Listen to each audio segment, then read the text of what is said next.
పెళ్లైన 3 నెలలకే భర్తను హత్య చేసింది. నటించిన భార్యను కాల్ డేటా పట్టించినట్టుగా తెలుస్తోంది. ప్రేమికుడితో కలిసి భర్త ప్రాణం తీసింది భార్య.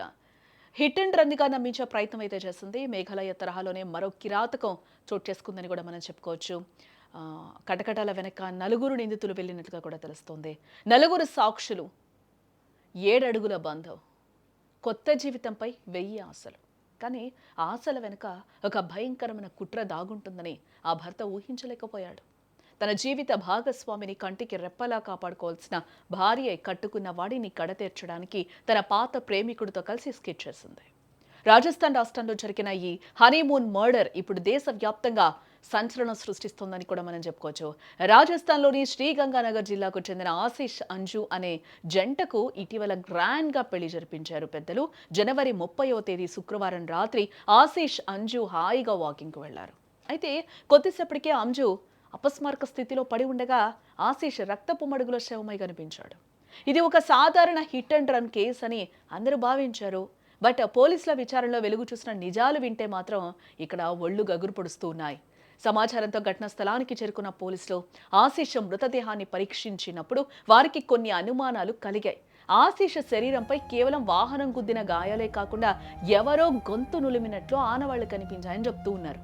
అటు మరోవైపు అతని భార్య అంజు మాత్రం ఎటువంటి గాయాలు లేకుండా సురక్షితంగా ఉండటం పోలీసుల అనుమానాన్ని ఇక్కడ బలపరిచిందని కూడా మనం చెప్పుకోవచ్చు.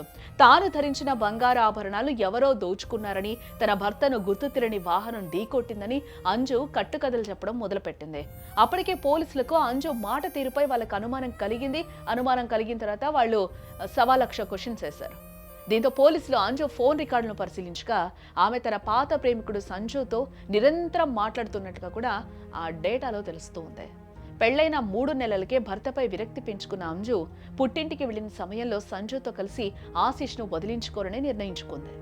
ప్లాన్ ప్రకారం ఆ రాత్రి ఆమె తన భర్తను నిర్మానుష్యమైన ప్రాంతానికి వాకింగ్కు తీసుకెళ్లింది.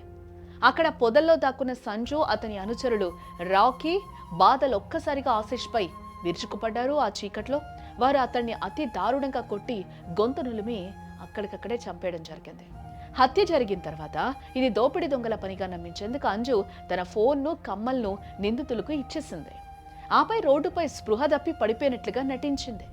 అయితే ఆమె ప్రవర్తనలో ఉన్న తేడా, ఫోరెన్సిక్ రిపోర్టులో తేలిన నిజాలు ఆమెను కటకటాల వెనక్కి నెట్టాయి. ఈరోజు పోలీసులు ఇప్పుడు ఆ నలుగురు నిందితులను కూడా అరెస్టు చేసినట్లుగా మనకైతే సమాచారం ఉంది. ఈ కేసు సరిగ్గా గతంలో జరిగిన మేఘాలయ హనీమూన్, అందరికీ ఆ మర్డర్ గుర్తుండే ఉంటుంది కదా, ఇప్పుడు ఆ మర్డర్ మళ్ళీ ఒకసారి గుర్తుకు తెస్తోందని కూడా మనం చెప్పుకోవచ్చు. ఈ సీన్ అంతా చూస్తుంటే, ఆ వాడిన నాటకం చూస్తుంటే, ఆ భర్తను చంపడానికి ఆమె వేసిన ప్రేమికుడితో కలిసి వేసిన ప్లాన్ చూస్తుంటే, అక్కడ కూడా సోనం రఘువంశీ అనే మహిళ తన భర్త రాజా రఘువంశీని తన ప్రేమికుడితో కలిసి హనీమూన్ సమయంలోనే ఇదే విధంగా చంపించేసింది. సరిగ్గా అదే తరహాలో రాజస్థాన్లో కూడా భార్య సూత్రధారిగా మారి భర్తను హతమార్చడం ఇప్పుడు పెను సంచలనంగా మారిందని కూడా చెప్పుకోవచ్చు.